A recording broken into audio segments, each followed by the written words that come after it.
Welcome back to the David Kurten Show on today's News Talk TNT. Now, I have with me today someone from the Heritage Party. I'm obviously leader of the Heritage Party, so I must declare that first. But I'm really happy to have with me now MariaElena Candilio, who is going to be standing for the London Assembly elections on the 2nd of May 2024. Maria, welcome to the show. Thank you very much, David. I'm pleased to be here. No, really good to have you on the show and to talk to you. And so you have just decided quite recently to get involved in politics. Now, you were a barrister, I think, beforehand. But why Yes. have you decided to get involved in politics now? Well, as a Roman Catholic, I'm deeply concerned about the state of society. And we can see that many people have turned away from God and from his church.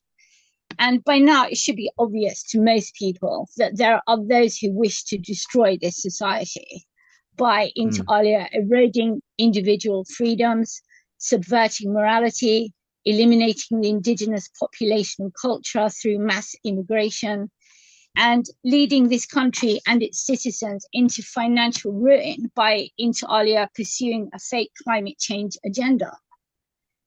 And I remember that on the 1st of February 1867, John Stuart Mill, at his inaugural address to the University of St. Andrews, said, "Bad men need nothing more to compass their ends than that good men should look on and do nothing." So with this in mind, I thought the best course of action would be to become involved in politics. So I decided that change simply can't be achieved by the Uni Party, comprised of the fake Conservatives with their unelected leader, Labour, the Lib Dems, and the Greens. So I sought out a socially conservative, common sense party. And as soon as I'd read the manifesto of the Heritage Party, I applied to join. And that's why I joined politics and the Heritage Party.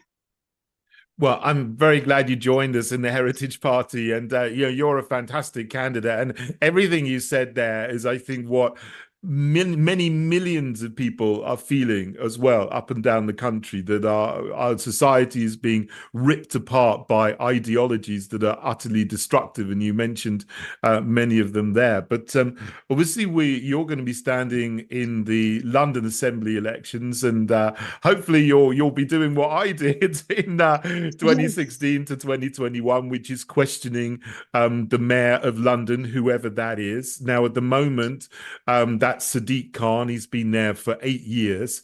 The polls are putting him ahead. Now, they can change, obviously, but he might still be there. What are your thoughts on how Sadiq Khan has run London over the last 8 years? Well, before, if I could just say a couple of words about the New World Order agenda, because I think that's relevant. Yes. The New World Order want to reduce population and control people. And there are various ways of reducing the population, obviously by murder, including the killing of innocent babies through abortion, war, and also by promoting the LGBTQIZ agenda.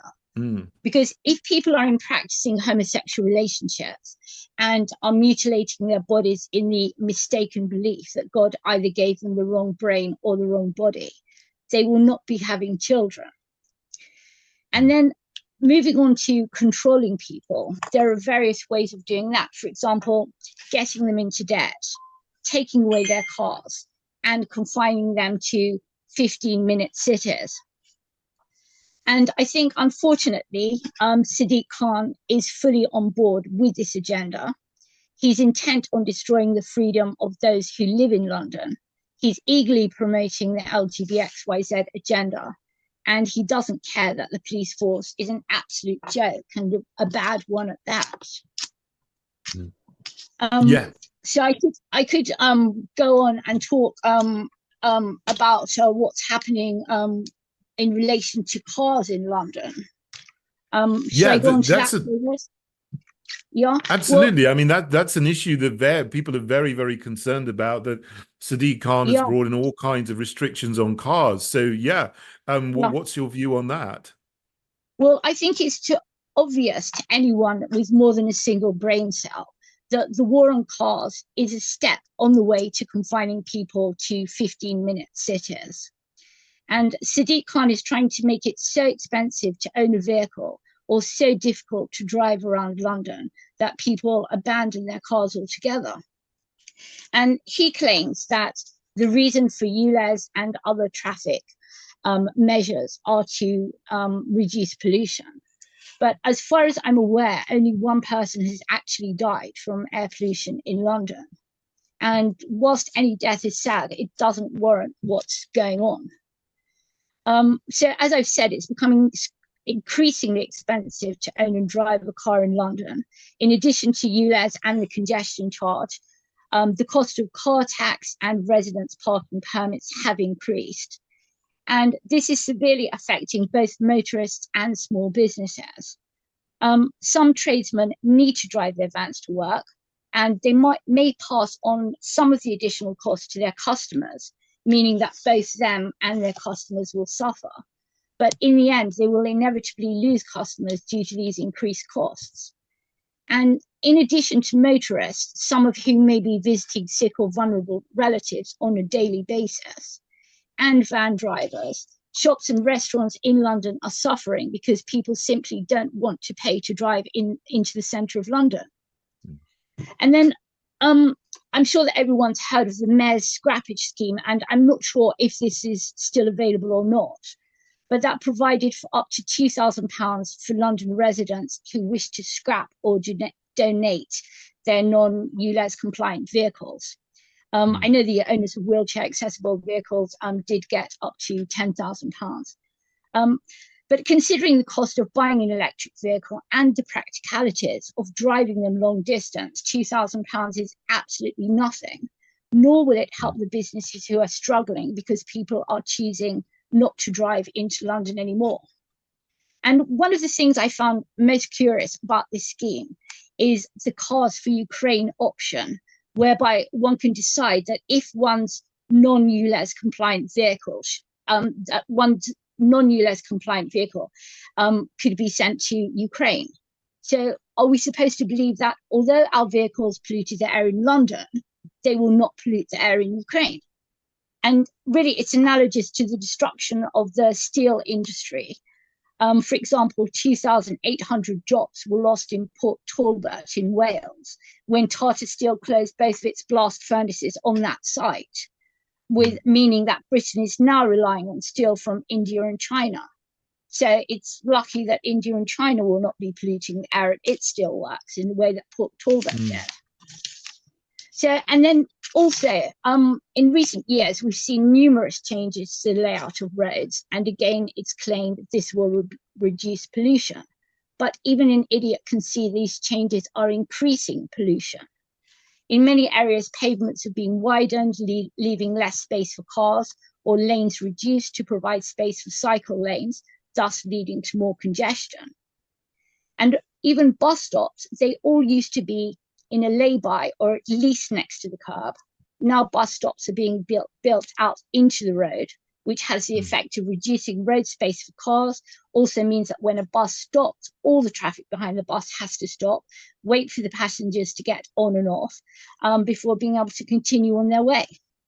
And then we see roads being blocked off with flower pots and other road furniture. So the road in question is either completely blocked or open only for people who actually live in that road. And this means other people almost inevitably have to drive around in a loop and spend more time driving to their destinations. And main roads are also being affected. For example, one used to be able to drive a car down Tottenham Court Road and then straight ahead into Hampstead Road.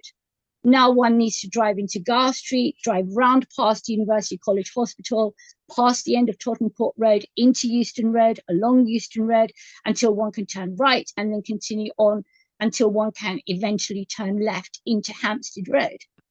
And I know that residents were consulted in relation to these changes. Residents objected, but the changes went ahead anyway. And then we've heard about the 20-mile-an-hour speed limits everywhere in central London, which are supposedly there to protect pedestrians, even though most pedestrians use crossings to cross the road. And 20-mile-an-hour limits have even been placed on roads where pedestrians are unable to cross certain sections of those roads. For example, most of Euston Road with its many fixed barriers. And it's the only place really where a 20-mile-an-hour speed limit may be a good idea is outside of school at certain times of the day. And then the last thing I'd like to mention in relation to Sadiq Khan's attempt to shut down London is a rather sinister paper mile scheme, also known as Project Detroit. And this Big Brother scheme will involve the use of technology to access a driver's mobile telephone and then charge him per mile traveled. And my understanding is that there are also plans to charge each passenger in the vehicle in question. Wow. And just something just came to my mind, actually, David, talking about crossings. It reminds me that many small children like to press the button at a pelican crossing and watch the little red man until he's replaced by a little green man, which means that they're now safe to cross the road. But even that simple pleasure is something that Sadiq Khan has ruined for children in Trafalgar Square. In his eagerness to support the LGBTXYZ agenda, the little green and red men have now been replaced with green and red homosexual symbols and little homosexual men and women holding hands, which I think is absolutely awful. And further support for his LGBT agenda can be seen at City Hall. And I know you've seen this, David. Outside City Halls, there are 3 flags: the Union Jack, a flag of a foreign nation, it is Ukraine, and the LGBTXYZ flag. And I'm sure I speak for most people who live in this country when I say the only flags that should be outside City Hall are St. George's flag and the Union Jack. But if Sadiq Khan is determined to use all 3 flagpoles, he could have another flag made which simply says City Hall. So that's basically all I have to say in relation to cars. But getting on to the police, because one of his, as we know, one of his duties, his key responsibilities as mayor is to oversee the work of the Metropolitan Police Service. Yeah. And in a nutshell, the Metropolitan Police are not fit for purpose. They need to be completely retrained. There are some police officers who might describe as misguided, whose main concern is using the correct pronouns. We've all seen police officers in full uniform joining in events which they were being paid to police, not participate in. For example, police officers subserviently kneeling down at Marxist Black Lives Matter protests, or dancing and waving around LGBTXYZ flags at homosexual pride, noting that pride is the first of the 7 capital sins, at these pride events. And I've even seen a video of a homosexual policeman at one of these events getting down on one knee and proposing to his boyfriend who was in the crowd. And there's another element of the police that, if one is being charitable, can be described as ignorant of the law. For example, arresting people for thought crime in the vicinity of abortion clinics, or telling people they can't preach Jesus loves you, which is true because he loves everyone, because that may offend people. And then there is a group that I would describe as an evil element who have been empowered by the coronavirus lockdowns and pick on people whom they perceive to be vulnerable. And the most terrible example of this is the Metropolitan Police officer who shot dead 2 dogs and tasered a man next to a canal in East London. And at the time in question, the dogs were on leads. They didn't pose a threat to either the police or the public. And the correct procedure would have been for those dogs to be loaded into a police van and taken to secure kennels. Then, if their owner was found guilty of an offence, a judge would have decided whether or not to make a destruction order.